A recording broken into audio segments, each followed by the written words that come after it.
Can the romance books you write actually improve your readers' sexual health? From my sex educator point of view, I say 100% absolutely yes, they can, but probably not in the ways that you're thinking. Hi, romance friends. My name's Janelle, and I want to welcome you to my little corner of the internet that I like to call the intersection of romance literature and sex ed. So, I am a certified sex educator, a romance book lover just like you, and I am a sexual health expert reader. And I am here to help romance authors like yourself write sexually authentic and holistically liberating stories. So, in this video, I'm really excited to break down and examine what it is actually within romance books that are fundamentally connecting to and improving and transforming readers' sex lives and their sexual health. So, over the last couple of weeks, I've had a few conversations with people about that idea of this key role that romance books can play in sex ed and how they have this beautiful, like, symbiotic relationship. And people were kind of looking at me like, okay, Janelle, sure, like, we know you just liked it because of the spice. And it made me realize, like, oh, you know what? I think I should do a video breaking down exactly how the romance genre is really deeply connecting to people's sexual health and in many cases improving people's sexual health. Because I'm going to tell you, it's not just about the spice.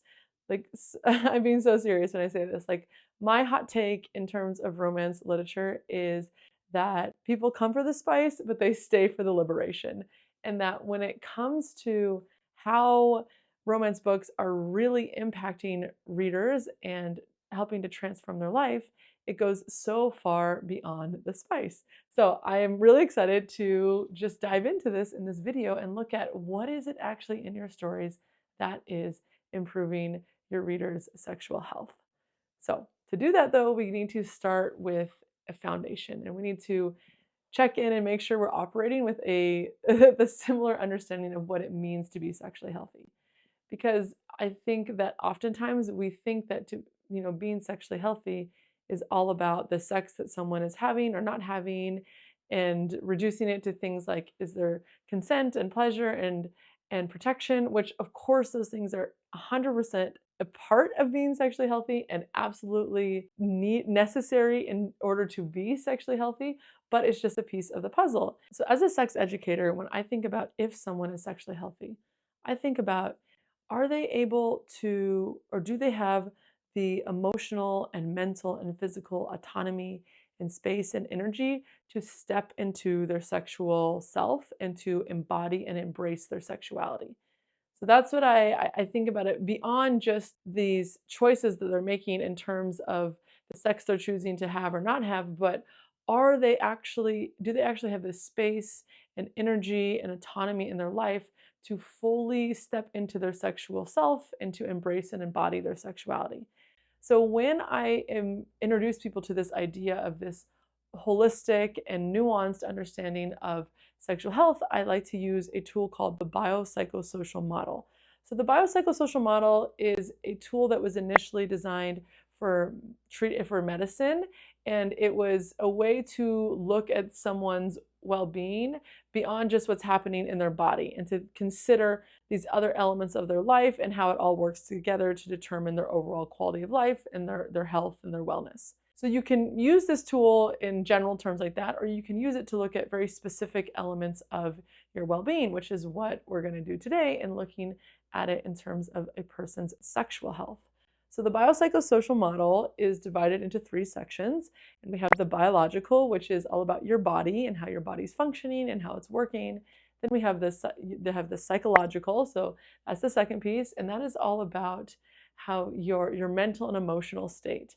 So and that includes general mental health, but also things like mental illness or mental health disorders, and it includes, therapy, trauma, all of these things that are happening at an emotional and mental level. And then we have the socio-cultural, which is that last piece, and that's all about your community and your culture. So this is, in terms of the social aspect, it's the relationships that you have, right? That just your individual relationships. of all kinds, and then of course specifically in terms of romantic and sexual relationships, when we're looking at someone's sexual health and the dynamic of that relationship, the security, the trust, the connection, the confidence, all of the things that are connected with having a relationship. But then also this includes more of the macro piece of the culture and society and world that we live in. And so that is, like the big cultures and also the subcultures that we exist within. And then within those cultures, the systems that are in play and the systems that are connected to race and gender and socioeconomic class and religious affiliation and all of these different things. And then also in connection to our culture, we have things like our values, the expectations, our norms. We have cultural scripts around social and sexual situations, and we're taught these scripts, and those scripts tell us how a social and sexual situation are expected to play out. And then within this greater culture, we have access to care and access to resources and education, all of these different things. So this tool is really amazing because it allows us to look at the whole picture of what's going on. And when we think about it in terms of sexual health, we don't just look at that biological piece, which would be the sex that someone's having or not having, and the pleasure piece that's connected to that. We're looking at everything else that's connected together and impacting how a person is able to step into their sexual self and to embrace and embody their sexual health. So in connection to looking at the biopsychosocial model, when I'm teaching this, I also like to give some real life examples of aspects of a person's holistic sexual health. So I give a whole bunch of examples, and I break those examples into two categories. So on one side, we have how the body works, which would be the biological element of the biopsychosocial model. And then on the other side, we have how the head and the heart work. And the head and the heart encompass that psychological and the socio-cultural element. And you'll also see, as we explore this, as we look at the biopsychosocial model in these two books, you'll see that there's also crossover, right? And that's why it's this Venn diagram type thing, because you see that nothing happens in a vacuum and that everything is connected, and these elements of our sexual health fall into these different categories, and it's very multidimensional and interconnected.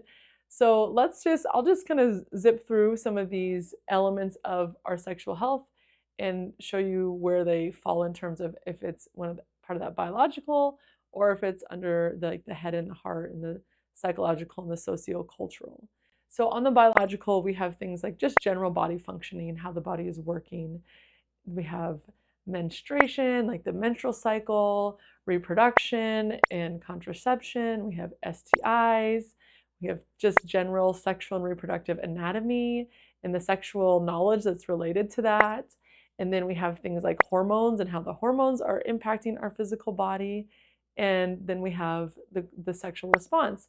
And you'll see there's like an asterisk there because the sexual response falls into both of these categories. It's very, it's a body reaction, but it's also, the sexual response is deeply impacted by what's going on in your head and your heart. And if you want to explore that more, please check out my free masterclass for authors on the anatomy of a sexually authentic and holistically liberating story.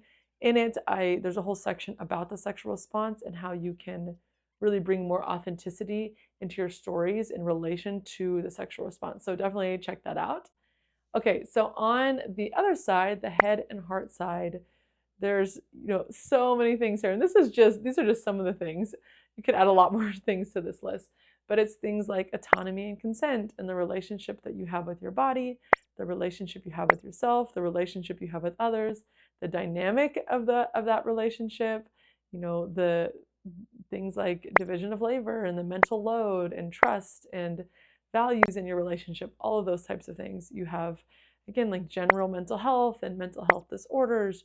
You have your identity, your gender expression, the sexual choices you make.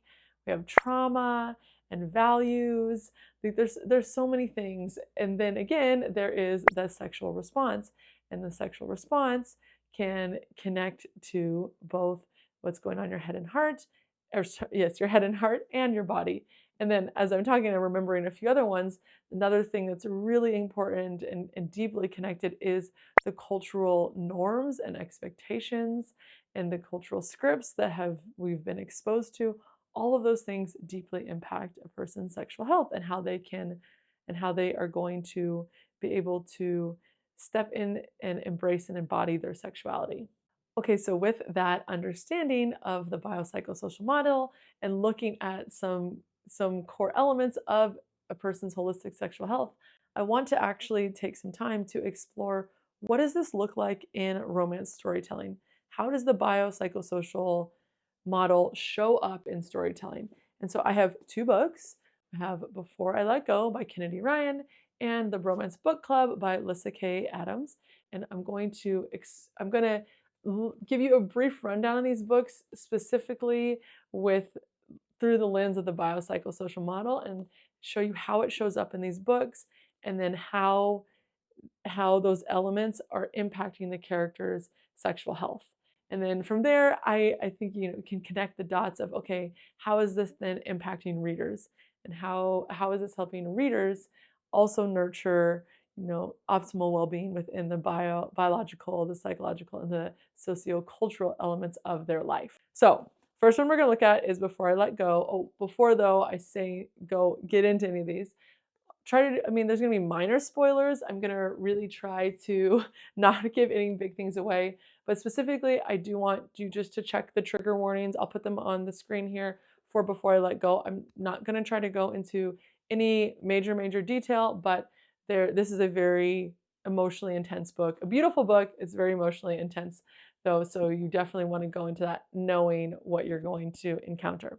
So starting first with Before I Let Go, and just a little synopsis. This is like a soulmate level couple. We meet them, they're just getting engaged, and then the next chapter they are divorced, and this is their journey back to each other. And we are going to look at that biopsychosocial model. So starting with biological, now just generally speaking, the spice, the sex scenes, the smut, the steam, all of that is typically how the biological ends up in romance storytelling.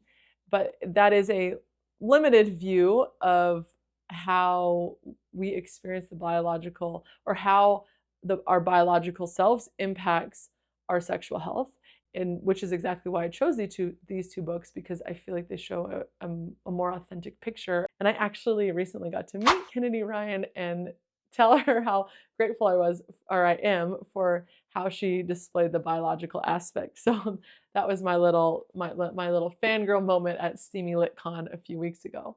With that in mind, let's dive in. In terms of biological, we have Yasmin is in postpartum, at different stages of postpartum throughout the story. She's also had a C-section. It's really going to impact how she's able to embrace and embody her sexuality. We also have Josiah, who is experiencing a massive change in his sexual response. So he reflects back to a time when he was not able to have an erection because he was so deep in his grief.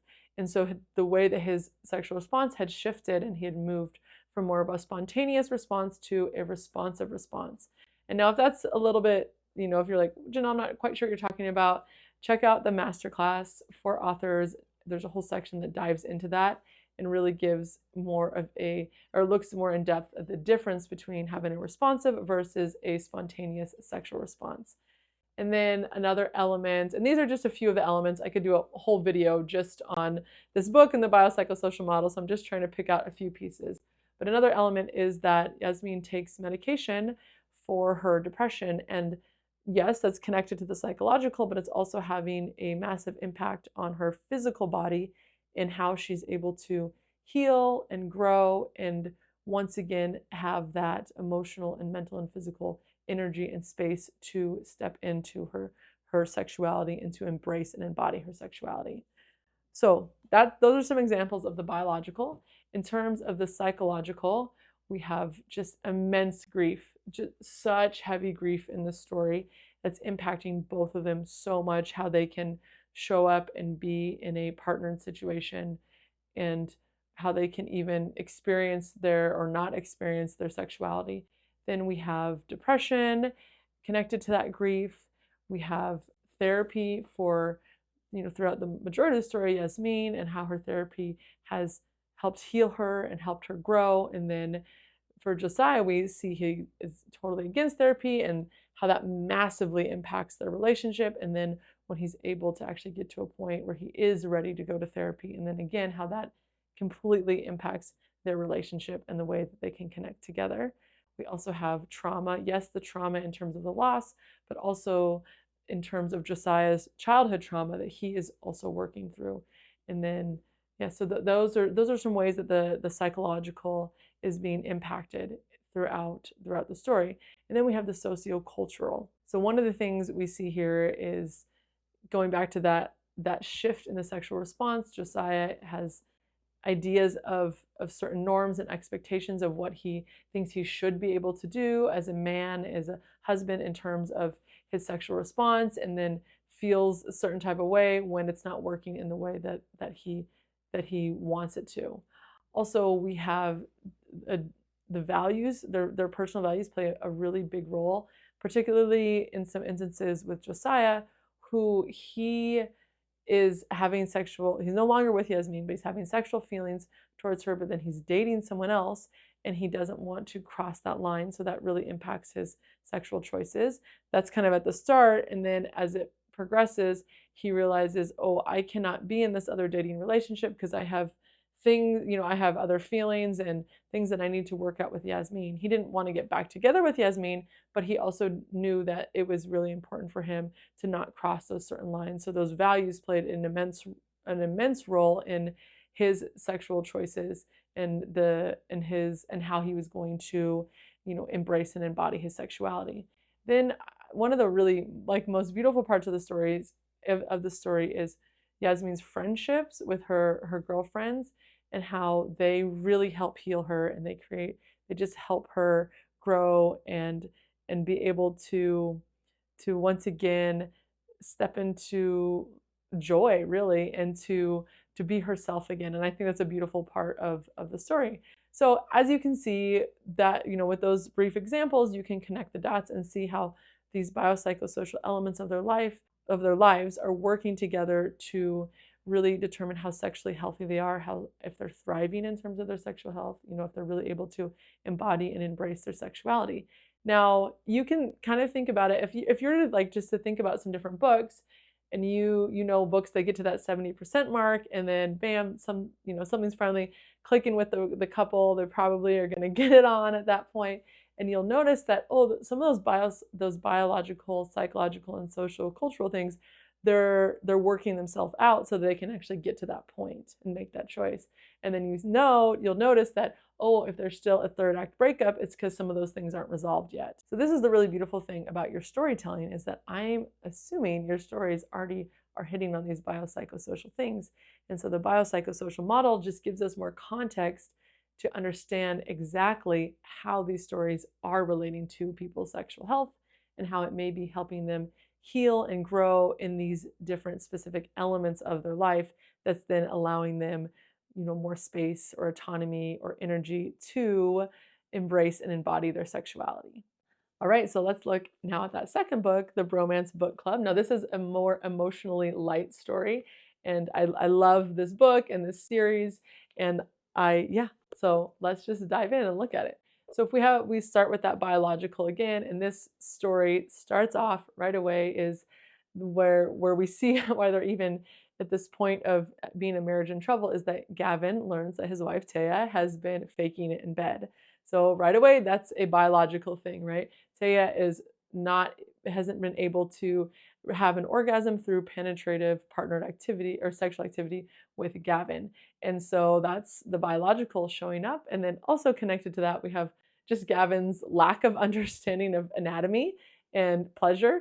And that's also plays that deeply ties into that biological aspect of a story. And even though I love that, I just find it quite subversive, because he's a professional athlete. And I think most romance books with professional athletes, there's just there's this expectation that he's like some sex god. And so I love that he's a professional athlete, but still just doesn't know what's going on, and he needs some educating.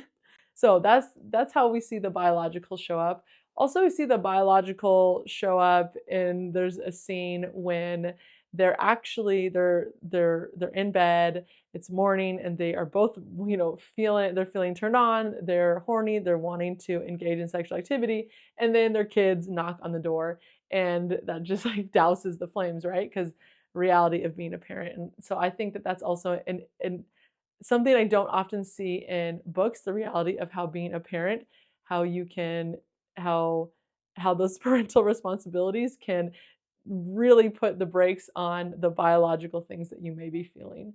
So, those are some of the biological things in the book. In terms of the psychological, we have things like Liv has this loss of identity and loss of independence as she is gone in a very quick time frame from being a carefree, young adult in this new relationship to being pregnant, and then not only being pregnant, getting married, and then also having Gavin go from the minors to the majors. So all of these massive life changes and huge responsibilities come, and it's left Liv, or I keep saying Liv. Liv is her sister in the other book. It's left Taya just in this sense of lost identity and figuring out who she is. And then also Taya has childhood trauma and attachment, parental attachment issues that she is working through. Gavin has a lot of insecurities that are also massively impacting their relationship. And so all of these psychological things are really impacting how they are existing in their relationship, and it's really the root of the problems within their relationship. And then on the socio-cultural side, we have things like Gavin just feels all of this shame and embarrassment when he finds out that Taya has been faking it. And then that, really activates his ego and pride. And it keeps him from having honest conversations with Taya, keeps him from having honest conversations with his friends. Also, just the relationship dynamic between Gavin and Taya, and it's one of those things again that's falling into, not like the psychological things are deeply impacting the relationship, but so it's one of those things that's in multiple elements of the biopsychosocial model.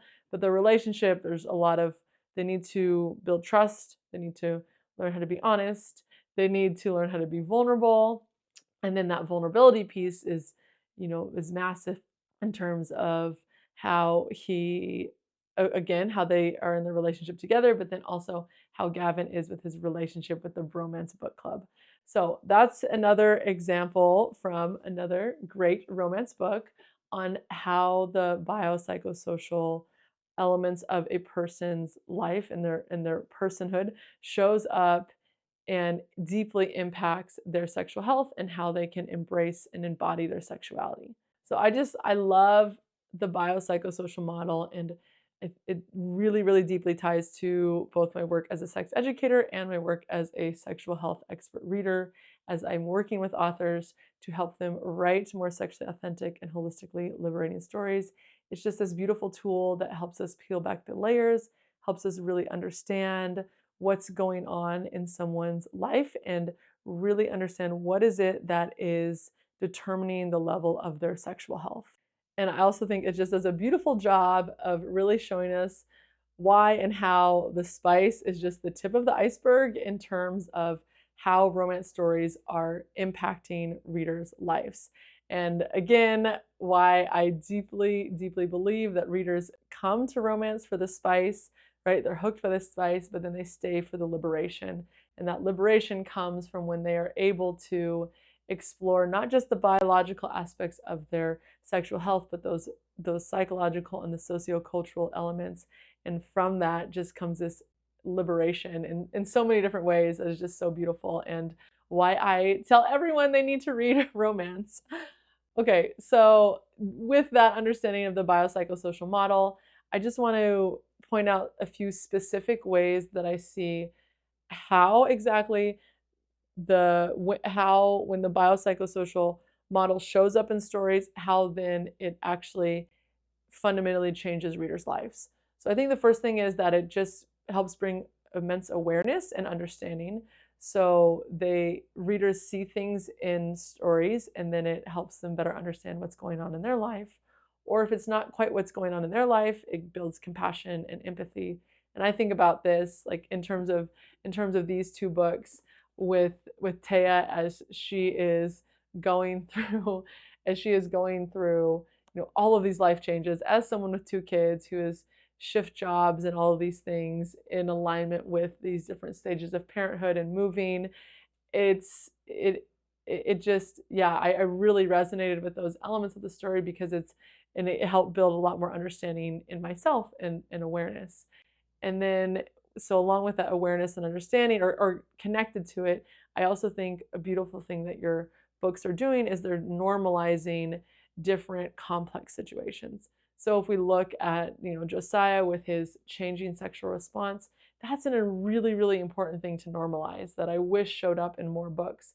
Or Gavin normalizing that, hey, maybe you don't actually know what's going on and you need a little bit of education, or that you need friends and you need to be vulnerable and honest and have these other emotional connections that aren't just your partner. And so I think things like that are really important to be normalized. And when it shows up in your books, that's what it's doing. It's helping build that awareness and understanding, and then that comfort and realizing, oh, I'm not alone in this.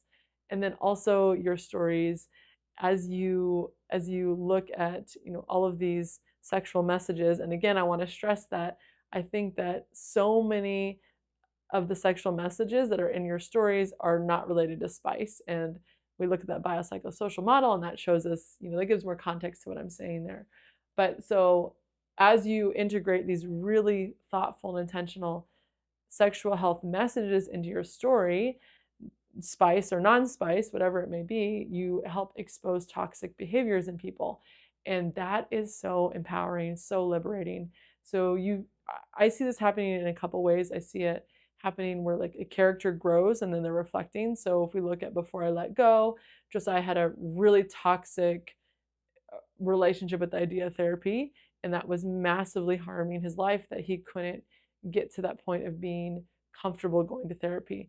And then, but by the end of the story, he is able to go to therapy, and then so that exposes the toxic behavior there within the character. And then the other way that I see this toxic behavior often being exposed is the juxtaposition between the main character, the main couple, and then the side characters.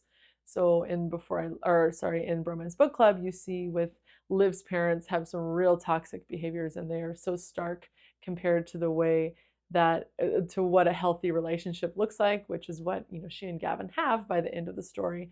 And so, did I say Liv again? If I did, I meant Taya. I keep getting them mixed up. But yes, read both of those books. The next book is Liv and Mac. So definitely recommend that also, and the whole series, so that you expose these toxic behaviors. And as those are exposed, they might be things that people are just living with for a long time, and they're not really able to see that it's toxic. But then when they see it on the page, they're like, oh, that's toxic. Like, why are they putting up with that? And then they can bring that into their own life and realize, oh, wait, I see that here. I deserve better than that.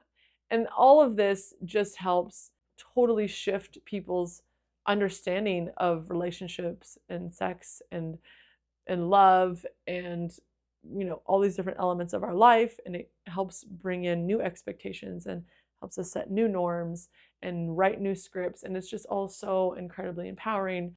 And yeah, basically what I'm saying is your storytelling is truly changing the world, and it's shifting the way that people think about these things. And if you haven't caught my video about the power of romance, please check it out, because basically it's just my love letter to you as a romance author, and my appreciation both as a romance reader and a sex educator for the work that you're doing. So before we sign off, if I could just offer one tip for romance writers as you are working to craft really empowering and liberating romance stories, I just challenge you to really be aware of the biopsychosocial model and think really intentionally about how these core aspects of your characters can show up in the story to just bring more authenticity, and with the authenticity, more liberation and more empowerment through your storytelling. All right, romance friends, we've made it to the end of this video, and I am so grateful that you have joined me here in this space. And I am also so grateful for your work as a romance author. And if you enjoyed this video, please take a second to hit like, drop a comment, share it with a friend, or click subscribe so you don't miss any other videos. And don't forget to check out that free masterclass. It's going to give you a lot of information and context for how you can bring a lot more sexual authenticity into your storytelling, which then, of course, makes it more liberating and empowering. And until then, keep on embracing and enjoying the magic of romance.